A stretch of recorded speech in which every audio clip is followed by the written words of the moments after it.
Welcome back to the Yes Functional Longevity Podcast. I'm Chris Owner, Y.E.S Fitness, best-selling author of Get Stronger, Live Longer. And today, Tuesday, beautiful day out, nice afternoon, and we have a special guest with us. A friend of mine, a colleague, Jordan Rudolph. Jordan, thanks for coming on board with us today. I appreciate you having me on the show, Board. I'm glad I could return the favor. Yeah, Jordan has had me on his podcast 3 times, maybe 4 times. I forget now. Talking about longevity. Yeah. And, I really appreciate him allowing me to spread my word, my visions. And Jordan is going to spread some of his vision with us today. So before I get into introducing Jordan and all that kind of stuff, one reason why I have Jordan on today. Well, let me introduce him first. Let me give you a little bit of background. Let him know who this guy is and why I would have him on our broadcast today. So Jordan is the owner of Unity Fitness in La Crosse, Wisconsin. He was recently chosen as the 2020 Business Owner of the Year. If you guys remember, I was 2019 Business Owner of the Year, and Jordan grasped my title right away from me. Congratulations on that, Jordan. You guys did an awesome job last year, and I'm coming after you this year. I'm coming after you with a presentation like never before. Anyway, Jordan originally went to school. What's that? You always have to go up to the champs. I'm with you. I'm coming after you, man. I'm coming after you. So I've been thinking about it since the day I lost. Anyway, Jordan originally went to school with a focus of biomechanics, which resulted in a physics degree with a biomechanical concentration. The biomechanics/PT route never really panned out. That's because he fell in love with the frontline feeling that you get being a personal trainer and a fitness coach. There's no feeling like it when you're on the front line working with people. I know that. I've been doing it for quite some time now. He is a Titleist Performance Institute Fitness and Power 2 certified coach. Titleist has to do with golf, if you don't know. And he's a National Academy of Sports Medicine golf fitness specialist, as well as a Precision Nutrition 2 master coach. He's been a trainer for 9 years now. He's been his own business owner since July of 2015. So let's see, 5 years now, right? A little over 5 years. Coming up. Congratulations. That's nice. He always had a passion for golf and sports, but he never liked anything about being in the gym growing up. He would rather be outside doing the playing, right? It's much more fun to be playing than being in the gym. But so recovering from injury after injury is what led him back to the weakest link, strength, and thus becoming the coach that he is today. So why would I have Jordan on my podcast? Since he is a golf specialist, obviously he's got some great certifications with golf. He has a huge emphasis. He has a huge clientele with golf. He is the golf expert as far as I know in coaching. I don't know anyone else that does what he does and how well he does it. But the reason why I brought him on, you may have noticed in the beginning when I introduced today's broadcast that it's now no longer called the Longevity Podcast. It's now the Functional Longevity Podcast. And why that is our emphasis is on being able to improve health span. You can listen to all kinds of broadcasts and podcasts and read about how you can live longer. There's all kinds of different things that you can do. A lot of the things that I do bring to you, right? But I also want to be able to take that information and break it down and be able to give it to you so that we can enjoy the extra years that we have, because we don't want to just sit on our butts in a wheelchair, right? We don't want to just click with the clicker all day long. Because great, we live to 100, but the last 15 years of our life, we've been sitting on our butts doing nothing. So my goal has always been, and my focus has been to help people to enjoy those extra years. And what better way to enjoy those extra years than be able to play golf?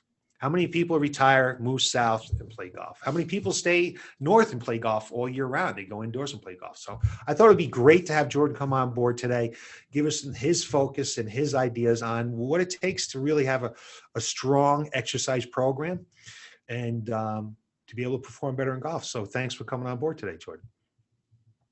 Yeah, thanks again, Chris. Like I said, I'm happy to return the favor, but also just a flat out big fan of the show. And I've watched and listened to bunches of episodes when I'm in the car, at home, making breakfast, everything else. So I'm just happy to be on here and doing it with you. I think you just made a super point right there, whether you're listening to my stuff or not. The people that have true passion in what they do are the people that when they're making breakfast, they're listening to information. They're always trying to learn. We're in our car, we're listening to information.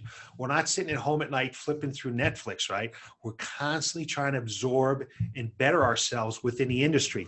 A point that I made yesterday was, Tom Brady isn't doing what he did 10 years ago. He's not doing what he did 5 years ago. He's taken today's science and being able to play at 43. LeBron James doing the same thing. These guys playing tennis are doing the same things.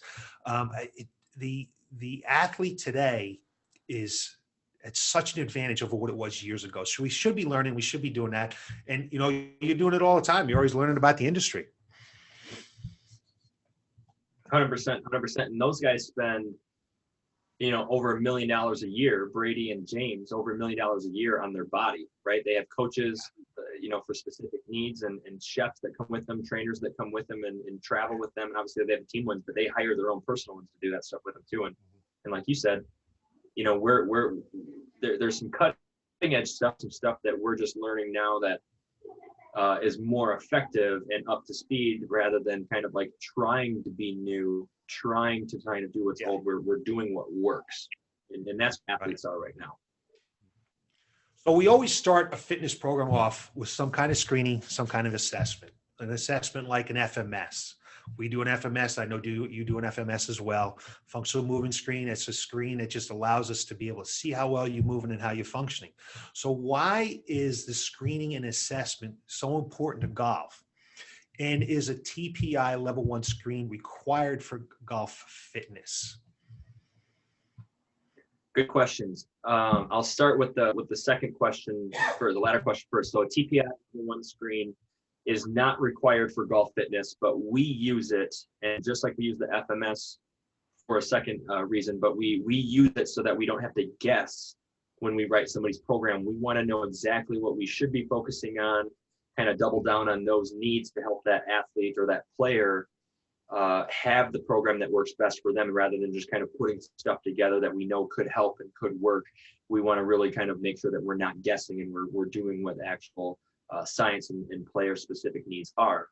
And if we think about it like in a movement pyramid, if you will, we kind of start with, ability, motor control, strength, and power, endurance, and strength and power. We kind of move up that way. From a screening standpoint, we view the FMS at the bottom of that pyramid, and we're screening for pain. Like if you do any of these movements, is it painful? We're not necessarily assessing the person all the way through that, but as a screener, after you do a bunch of them, you can kind of see some things out of that. But we want to make sure that's done first. If there's any pain, we refer out to a medical provider. Otherwise, if that person kind of screens through that without pain, then we can introduce the TPI Golf Fitness Level 1 or TPI Level 1 screen. And then we can also do a screen for strength through TPI and a screen for power if we deem it necessary for the person. But if we dial it back from a movement standpoint, a lot of the stuff that we achieve from functional movement screen will help the athlete. And then the TPI Level 1 screen gets us more specific yet, because we can assess a little bit more. And if we think about like mobility and stability, that motor control at the bottom of the overall movement pyramid, and then having strength being the base of all power, we can get a lot done with just working on some movement through mobility and motor control and stability, and then strength training. Like we don't need to make it look like a golf specific thing to get somebody results for golf world. Would you say that if one of my clients knew or found a TPI Level 1 pro, certified pro, and they were able to do a screen with that pro, that they would be able to come back and I would be able to work with that pro a little bit, similar to what we do with our physical therapists. We're not physical therapists, but we work closely with our physical therapist when one has that type of, some kind of injury that we're trying to work on. Do you think you can have that same type of relationship with a TPI Level 1 or a TPI certified pro? Yeah, 100%. And the great thing about TPI, and I think one of the best things that they've ever done as an organization, is that no matter what type of professional you are in the field, if you work more with juniors, if you work more with pros, if you're more of the medical, if you're more of a swing coach, if you're more of a fitness coach, everybody, every realm that you can kind of branch off into through TPI's certifications and continuing education, everybody goes through the same Level 1 screen.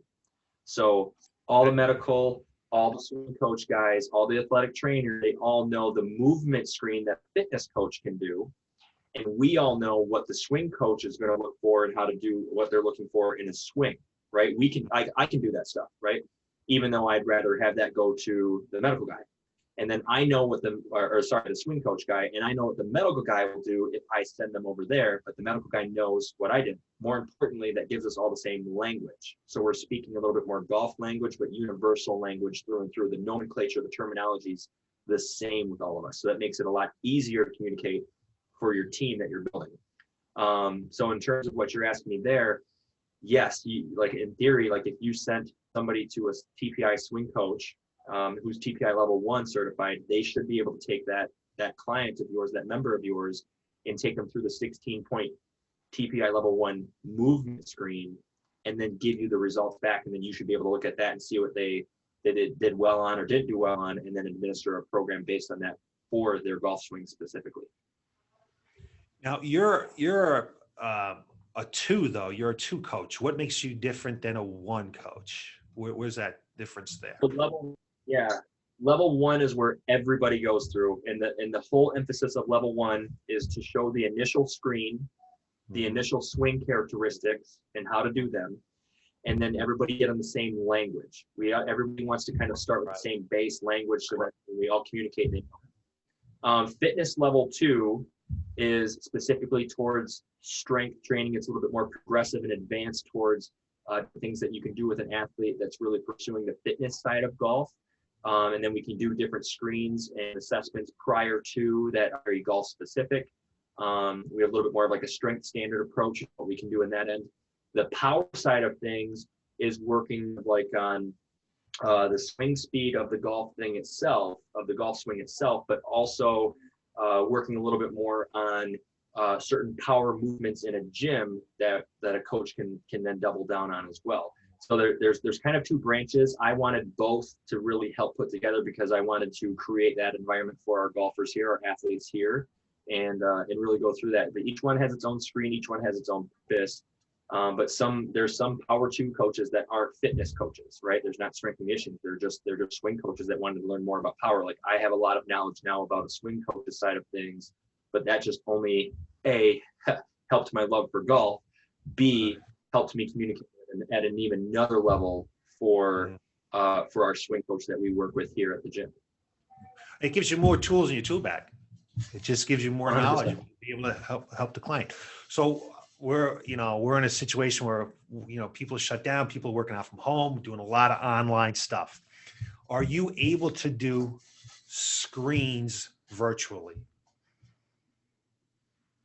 We are to an extent. I can't say for sure that it's not a TPI based screen, or it's not a TPI screen that I can do virtually. I basically came up with my own program. If there's anybody that I want to check on things, to help them with some movement stuff that I think still covers the main points of the TPI screen and the functional movement screen.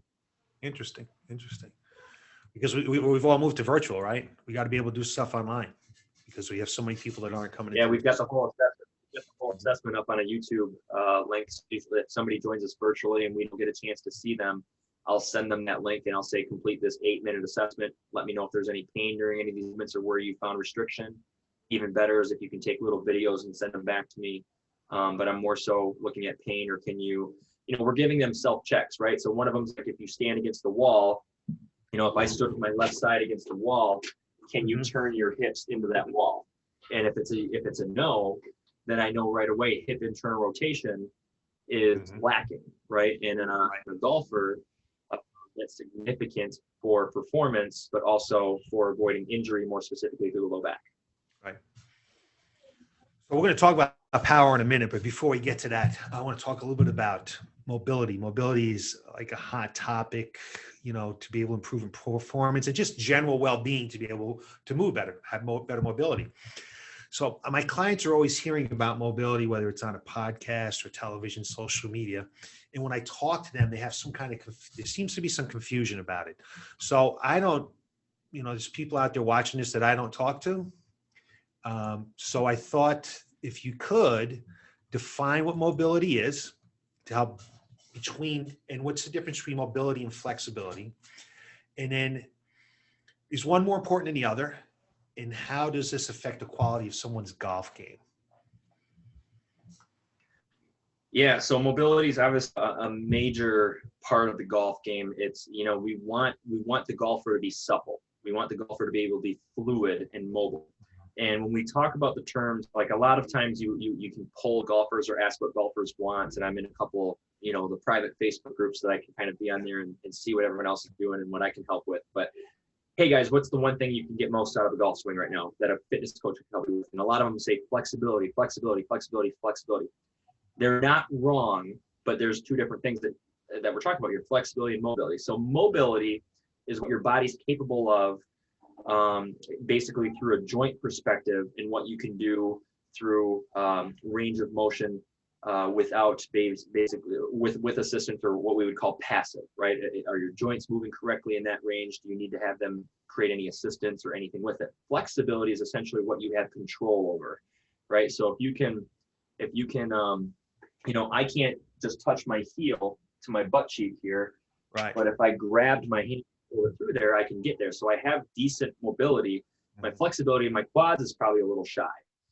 And so in a golf swing, if someone can rotate well, but they just can't get to a golf swing well, they might not be able to control their mobility. And so it might be more of a stability issue. Essentially, if we can't control our mobility into the golf swing, we're going to develop compensation towards that. So having good flexibility, the control over that range of motion that you have present in your body, is more important to avoid injury and also create a higher efficiency swing, which is what ultimately everyone's after. They'll say, I want to hit it farther, I want to not miss shots, I want to hit it better, I want to feel all that stuff, better ball striking. But that just more so means at the end of the day an efficient swing. And to do that, there is a proper mobility piece to that, but more specifically that control of that mobility, which is what we would call flexibility.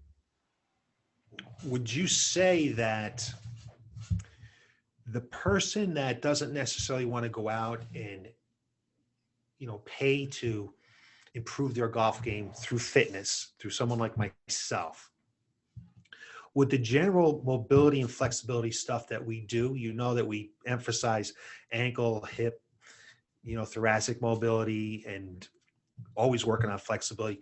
In a general program, will that improve someone's golf game if they're doing those types of things, more than just stretching their hamstrings?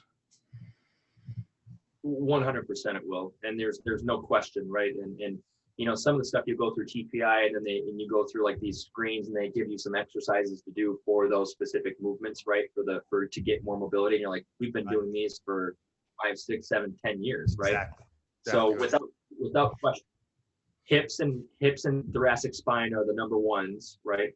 But ankle mobility is coming into play a lot more, because if you don't have good ankle mobility, you're going to come off your heels and you're basically going to lose your posture. And if you lose your posture in a golf swing, good luck, right? It's kind of like hitting the ball and staying consistent. So 100%, you don't need to do golf specific stretches, anything like that to create it. And just stretching, we always ask the person, if your hamstrings, they'll say like, oh, my hamstrings are tight. Why do you think your hamstrings are tight? It might be the last line of defense that the body has. Make sure that your low back doesn't just completely cave out and give in on you, right? Like, or give out on you. And so they might be tight for a reason, and it's for protection. There's nothing else in your body left to help your low back, because your core's shut off, your glutes aren't working. So the hamstrings are your last line of defense. Like, that's not a good sign, and stretching them won't help that. But controlling the pelvis will. Getting more hip mobility will. Mm-hmm. Yeah. If the hamstrings are the last line of defense, you're finding yourself in a physical therapist soon, because you're going to do something that you're going to hurt yourself for sure.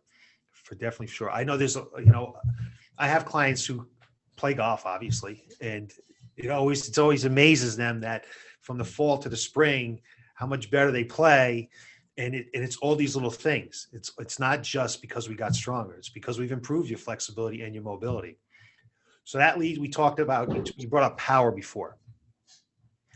Power is important for every sports performance, right? That's the number one thing. So if you could just define for us what power is, And how does power transfer to golf? Or like, what are some power exercises that someone could do to improve their golf game?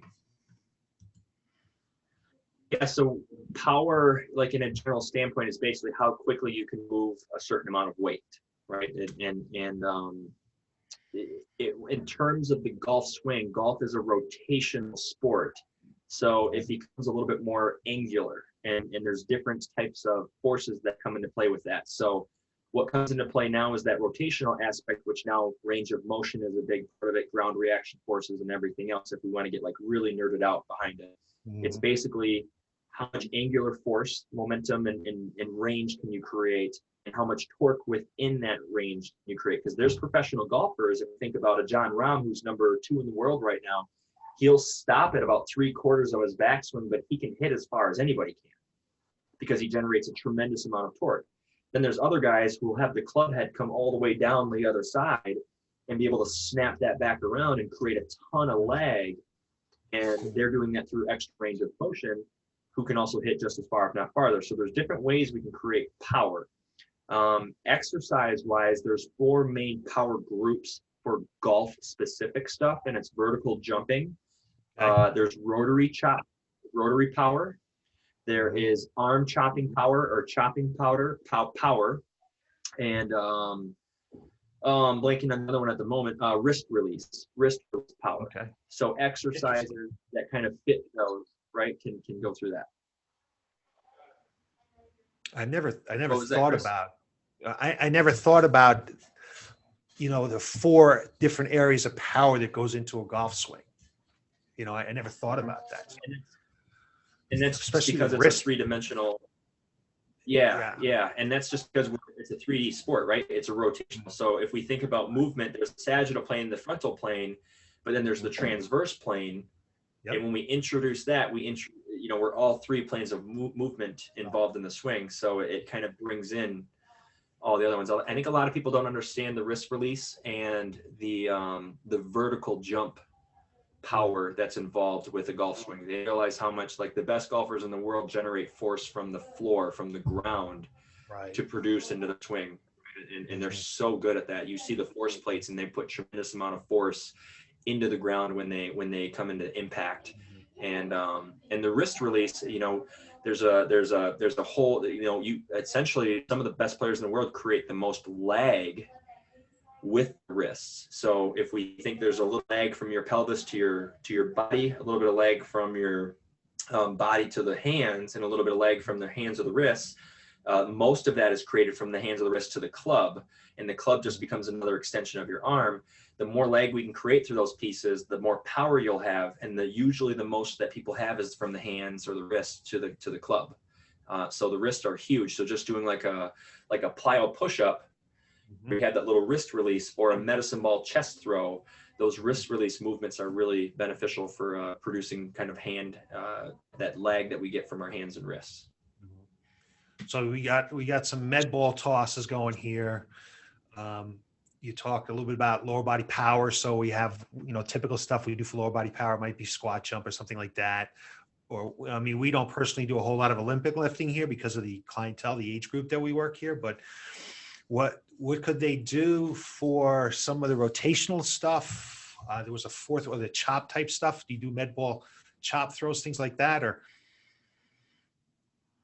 Yeah. So exactly the stuff that you said. This is where, not all of these exercises will look like a golf swing, right? The rotary power exercise certainly could. But most of these exercises that we're referring to won't look like a swing. So for example, like the vertical jump power, just working on hip and squat strength will create more power for us in that category. And then, like you said, weightlifting's a big part of that, but do we really need to do that? Probably not. So if we can look into like box jumps or depth jumps, or even looking into a little bit more of like a kettlebell swing or skipping, some sort of skipping or high knee, that gets enough of that vertical power there. Right. When we're thinking about rotary power, that's where we can swing things. So there's like the tornado balls and stuff like that out there. But any type of like pushing and pulling exercise, especially if you do a single arm, right? So if we do single arm pushing and pulls, we're creating a rotational rotary effect in our body. And then any type of like throwing drills, or this is where med ball side tosses. The rip trainer is a big thing that we use a lot for all that lateral stuff, rotational resistance, something like that. Let's see what we have left. We've got chop and wrist release, I think. So chopping power, it's the chops and the lifts, right? All the diagonal stuff that we do in the core and beyond. Pitching and throwing are still ones that we can mess around with a little bit from in terms of a power standpoint. Doing overhead medicine ball slams, behind the back slams, behind the body tosses, sit-up throws. I think I saw a video just of that. I just did a video of that the other day. And then the wrist release power. And again, back to that upper body, any push or pull we do will help strengthen the wrist. Any grip strength is major. The best golfers in the world have the best grip strength out of, anybody tested. Playing sports like tennis and badminton and ping pong will help out with that. Doing those explosive push-ups, those medicine ball chest throws, and any type of like backhand, if we're thinking about sports-wise, any type of like backhand movements that we can create will generate power that way. Powers, we lose power as we age. It's probably the most important part of the strength program that gets just kind of forgotten about as we age. We're all just thinking about moving slow and control and things like that. And it's really power is what it takes to be able to react and move quickly and be able to catch itself. It's going to fall. It's really fall prevention breaks down to having power. So it's funny, all the things that you just described that you're doing for golf, we do in here all the time. We do it all the time because it's so important, not for the emphasis of playing golf, but for the emphasis of being able to live longer and be able to function better and to be able to not fall down and be able to get up off the ground if we were to fall. So it's interesting how things just cross over sometimes, not necessarily specific to golf. Yeah, and I think that's the funniest thing about even like super specificity to any sport. But if you look at golf, like automatically you think it's got to look like it has to be rotational. When at the end of the day, like there's stuff that we're doing with our general population clients that like to just golf in their free time that the best athletes in the world are doing just to try and generate power to get 5 more yards out of their drive, right? It's the same stuff. Like you just said, it crosses over a ton. Mm-hmm.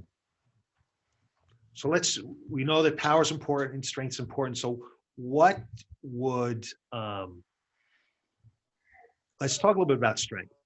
Like what would you see in a well-designed strength program for golf? Knowing that the person doesn't have any, they're okay. Their FMS came out well. They don't have any injuries or anything like that. What would like a strength program look like for a golf enthusiast? Yeah, so I think sorry, I'm in the gym and someone's working on their power right now, as you can probably hear in the background. Nice. With those. Nice. I like that. I like it. Right on cue. When we design our programs for our golfers here, there's obviously there's a few kind of like variables and parameters that we want to hit, but when we talk about strength specific, I love to work on the lats and have the lats involved. So any type of pulling or rowing or deadlifting exercises that we can create tension seems to help the golfers more. And if we think about like engaging the lats, then we know the core is stronger. And that kind of brings me to the core topic of we want to create a stronger core because that'll be able to help transfer force better and keep the spine more safe. Like there's a lot of torque that gets put on the spine, a lot of tension that can be put on the spine in golf swing, especially if you're not swinging correctly. So the stronger core we have, the longer we are for playing the sport. Like we create more longevity within the sport and we can generate more force and speed. So core, any type of like lat exercise, pulling or rowing. And then I love to do single arm and single leg. Like those, like we can get some big stuff done with some strength work and bilateral work with, squats and deadlifts, something like that. But anything single arm and single leg, because the single arm kind of like for the rotary aspect that we talked about before, but it's almost the base of, chops, rotary power, and then the wrist release, right? So if we go single arm, we can create a bunch of that there. We can create stronger shoulders. And then single leg stuff, we just get the hips and the knees working together, and that transfers better to the sport than the bilateral stuff does. We've seen it with our golfers here. TPI will tell you the same thing. Like, it's good to do heavy stuff here in time to develop like the overall thing, get a little more power, but the single leg and single arm stuff is really good for just the joint integrity of the sport itself. I'm a believer that the body's really designed to do a lot of unilateral work. That works unilaterally. I mean, very few sports are really played bilateral. So, we do a lot of unilateral stuff anyway, just because that's what I believe in. I think that's the way the body's designed to work, unilaterally. I agree with you. Yeah, right. And I've always been biased to that. Yeah, I just confirmed it. Like, just said, like, yeah, we see the best stuff transfer out of this. So yeah. With strength and power out of the way, let's take a little about aerobic capacity. So what part does aerobic capacity have to do with golf? And if you are looking at improving your aerobic capacity for golf, what would a program look like? What kind of intensity, heart rates? Do you do heart rate? What would that look like? Yeah, so the biggest thing for aerobic capacity of golfers is we want to know roughly during the week how many rounds are they playing, how many swings are they taking in the week. And some guys just want to go play once or twice. Some guys play 3 or 4 times. Some guys try to play, 3 or 4, but also hit 2 or 3 range sessions. So we want to know basically where can we create that aerobic capacity, or endurance is what golfers will say a lot of times for what they're searching for. And there's 2 different ways that I look at that. One, are you able to play the golf that you want to be able to play all week long and play it at the level that you want to play at? Or are you feeling more fatigued as the week goes along or as the rounds go along? And then second, within those rounds, are you able to hit the ball as far and play as well on holes 14, 15, 16, 17, and 18 as you were on the first 12, 13, 14 holes? Or are you getting tired out? So, if a guy walks or rides, that comes into play too, but an average round of golf, 9 holes is about 2 hours. So 18 holes is 4. Walking might be 4.5 to 5. So we're making sure that person can kind of sustain that, right? So getting in the training stuff, we don't do a lot with heart rate with the golfers at the moment, but we are including a little bit of aerobic work through some endurance-based, maybe metabolic resistance training towards the end of their workout. So I like to think, let's put a lot of that towards the end when the golfer is tired, when the player is tired in here. They went through their core, they went through their strength, they did multiple rounds or sets of those, and now it's kind of like the last thing on the straw. Let's tackle the thing that, when you're tired, let's work on that. So let's work on a little bit of interval training then. Let's work on your grip strength then with carries. Let's work on a little bit of core strength and put some core stuff there at the end. So I purposely will program that stuff towards the end when they're most tired, so that when they get to the golf round, their body's already been through it. They can go through it that way. Mm-hmm. Mm-hmm. Typically a golf round, the heart rate will look like this a lot, right? Their heart rate's not really here in level. A lot of times that heart rate just bounces, but it doesn't ever get super, super high.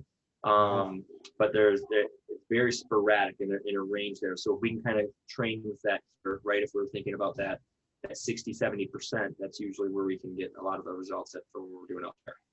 Nice. Well thought out, to figure out if they're getting tired, how much golf they're trying to play, and then, build your program based off of that. No, that makes sense. It makes a lot of sense. And I want to know what they're feeling, right? Are they telling me when they get to hole 15, they feel like they have no power left? Are they telling me that when their low back starts to get a little tired? So is it a core issue, right? Do they just feel like they've got no gas left in the tank at all? So is it just complete aerobic? And whatever they're telling me, then I'll plug that into their program. Right. Exactly. That makes perfect sense. So I read that golf is 90% mental. And it's all about the mental approach to the game, right? So there's certainly a physical aspect to it. We've been talking about it the whole time here. They're going to walk 18 holes. What is that? 5, 6, 7 miles. You've got the ballistics of the actual swing of the club and being able to keep the technique correctly through all that kind of stuff. So if it is only 10% and 90% is mental, does exercise help out with the mental part of the game? Yes, it does. And 2 reasons for that. One is I don't know there's no research out there that can truly support that golf is 90% mental, but it is more than 50%. We'll put it that way, right? Okay. Because we can get in our own heads really quickly out in the course, and we can make it 100% mental if we need to. And it doesn't matter how fit the person is and how well the person moves. They can take themselves right out of the game by just getting in their own head. But with that said, the best players in the world, and you see some of the best athletes in the world, like think of like the Steph Curry and the Aaron Rodgers, great golfers. Their golf swings are beautiful. They're also great movers. They have great movement screen history scores, and they can work really well on that end. But to kind of go back to that other question, and going through it, I think a strength training session and what a person has to mentally kind of go through when they know that they're tested through, a couple heavy sets of certain exercises, a couple heavy rounds of, can I make 10 reps out of this weight, or some planks or some hollow holds, some core exercises that make them go for 30, 45 seconds. Like there's a mental challenge there that then when you come to the golf course, like you've done this stuff, you're just playing golf, you're playing a game. I've done this stuff, something way harder in the gym 2 times earlier this week. I've been training to get through this stuff easily. Let's just make this shot and play the game. So I think there's a high translation of the stuff that you can get through in a gym that's more difficult physically and potentially mentally to get through, that'll translate easier into that golf game. I know that other aspects of life, we don't have enough time or anything to get into all of it, because we know that sleep, getting proper sleep is going to help you play better golf, right? If your nutrition is correct. So, and there's all other kind of stuff, but what would be the top 1 or 2 things you would tell someone about their nutrition if it was going to help them with their golf game? Can you narrow it down to 1 or 2 things? Is that possible? I would say the number 1 thing for golfers and nutrition, or 1 or 2 things, they can go in any order, but I see most golfers struggle with hydration, and it's our magic potion, right? Without enough water, you're going to be in pain. Your muscles won't work as well. Your joints aren't as lubricated. Your back, your vertebrae aren't as lubricated in between the facet joints and everything else. It's helping everything recover better in your body. So without enough water, like you can't expect to play best no matter what. So that's usually the biggest thing we tackle. The other thing is, with the water part, usually alcohol is involved with a lot of golf. So it's kind of like how much away. It's a big thing in there, right? Like especially for amateur golfers, like a lot of us will, we're not looking at it from a professional level. So beer, alcohol is a very highly like associated thing with the game of golf. So it's kind of having that conversation. Now, when it comes to just pure food, if you can get a complete kind of mix of fats and carbs mixed in with your proteins, like I said before, the heart rate stuff for golf is like this. If you look at somebody's round, it's not very steady. And that means that we're bouncing in and out and around. We're thinking about creating ballistic strength in a second to make that swing happen. And some guys are swinging now at 120 miles per hour. And regardless if it's that fast, for the person, it's the person swinging fast for them, relatively speaking. And that can work different energy systems. And so making sure we kind of fuel the body with kind of a main approach of carbs and fats, like a good mix of those, and making sure that protein's in there along the side, will help that body nourish. And if we walk when we're golfing, if we're walking every 5 holes or so, I'm telling our golfers, if you walk, you should be snacking on something. And if you're riding every 9 to 10 holes, we want to get something there, because even riding golf and riding carts in a golf, you still burn a heck of a lot of calories for what you're doing, and then walking gets like 400 or 500 more. So that's where we kind of get that extra meal frequency, in. But the mixture of carbs and fats seems to be the best to kind of be the all around best sources for that. So fruits and nuts. You can do like a little high quality granola bar, protein bar, something like that. I usually bring a little baggie of like mixed nuts and granola and some dried fruits, something like that. Cliff bars are one of my favorites. Bars, and I usually have some fruit in my cup, and then I'll sip beef jerky, and then I'll sip on maybe BCAAs or EAAs in my coffee or in my water when I'm out there when I'm golfing. Great advice. So let's kind of put this all together for someone who might be a beginning golfer, weekend warrior, someone who just enjoys playing it, all the way up to the person that's really trying to get a little bit better at what they're doing. Just break down, let's summarize for us what we're looking at in an exercise program, what they should be looking for, so that they can go out there and find somebody who knows what they're doing and can put an exercise program together correctly. If they have the TPI screening, fantastic. If they don't, what should they be looking for?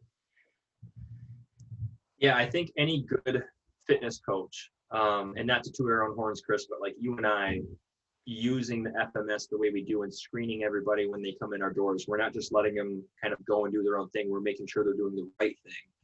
Any fitness coach that understands movement will be able to help a golfer. You don't need a TPI screen to do that. The TPI allows us to go very specific in relationship to a golf specific swing. And we have so much data now that we can see based on your movement what type of swing characteristics or swing fault that you'll have. And some of those result in compensatory patterns that result in pain or poor ball striking, lack of distance, all those other things. So that's where you can kind of take it another step up, but most of the stuff can be hit with a general knowledge of movement and a proper selection of that. Amateur golfers, it's so hard because the fitness is such a new thing into the golf world. Tiger brought it up 20 years ago and everybody was resistant. Like, it's just Tiger. It's just Tiger. Now you see like the Dustin Johnsons, the Brooke Koepkas, the Rory McIlroys, who were kids when that happened and they understood it. And now you see Bryson, who's taking it to a whole nother level. It's growing. And it's kind of like this last frontier of golf where even the golf industry doesn't really know what's going to happen. And they're trying to regulate, like right now, they're trying to regulate the new clubs and the new drivers and the new golf balls to be like, hey, we need to bring this down a notch. Like, we can't let pros hit this, or we might restrict this in amateur golfers at certain sanctions levels too. They can't do that for the human body. So we have even more, a more advantage on that end, right?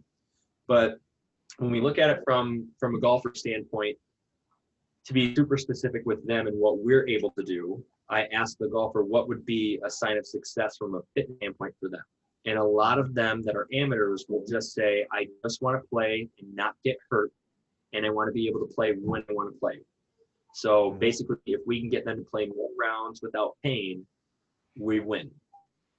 If somebody then is a little bit amateur, but then competing in tournaments, if we can get them to play higher, win some money back, win some cash, recognition, all that other stuff. And then obviously from a pro level, and above, then we're looking at very specific things on that end. But, we kind of ask what they want out of it. So amateurs is more so like resiliency and pain-free.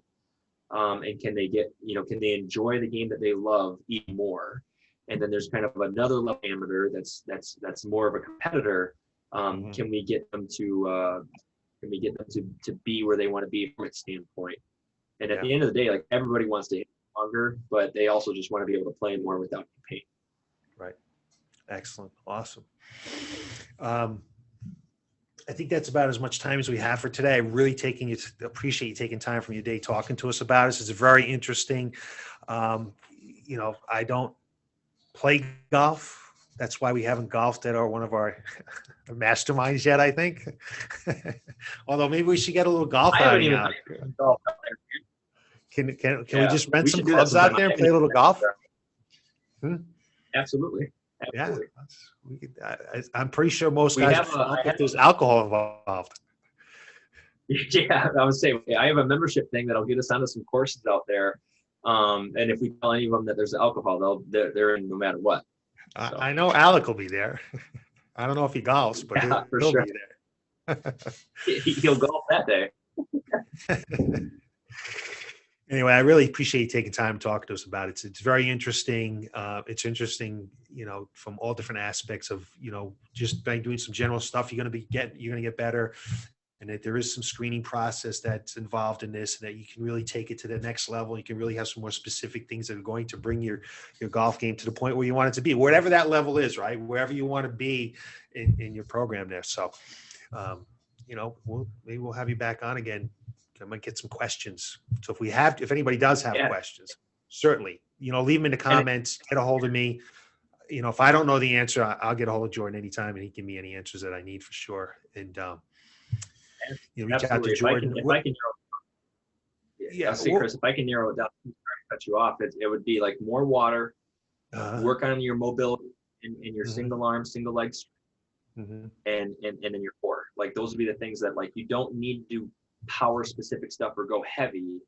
Those are the things in balance. Sorry, but balance would be the other thing that I want to sneak in there too, because the people that were in the work shape on the golf side of things that we see don't have great rotational ability, and they don't have great balance. They don't need power stuff. They need better balance and better control of their body. It's difficult to transfer power if you don't have balance, right? I mean, if you don't have balance, you're not going to be able to do anything. Just forget it, right? How can people get a hold of you if they have some questions? Perfect. Yeah. So if you want to ask us any questions, Facebook at Unity Fitness La Crosse. My Instagram is at Jordan22R. That's my personal one, and you'll see a bunch of golf stuff on there. So that's probably a nice way to message me. You can also email us at unityfitnesslacrosse@gmail.com. Move better, swing better is what we're trying to do with the program stuff. So there's a bunch of stuff out there for that too. But kind of multiple ways, whichever works easiest for you, works easiest for us. I follow your stuff. I'm not a big Instagram person, but I do see Instagram stuff, and I see on Facebook. You put out tremendous information. It's great stuff. So if anybody's really interested in knowing more about the game and how to get better at the game without, the expertise of a golf pro by your side, you got a golf pro right here on Instagram and Facebook. He's got a tremendous amount of information. So some of it I don't even understand because I don't play golf, but that's the way it is. It's okay. I know it's good stuff. So Appreciate that, Chris. Yeah, you're welcome. You're welcome anytime. So, and if somebody doesn't get something down, let me know. I can get you the information, get a hold of Jordan. So thanks for everybody watching. I appreciate taking the time from your day to listen to us, to listen to what we have to say. I hope that gives you a better idea of what you can do to improve your golf game. And as always, you can look for more information from us next Tuesday on how to get fit, feel younger, and live better. And thanks for watching. Have a great night.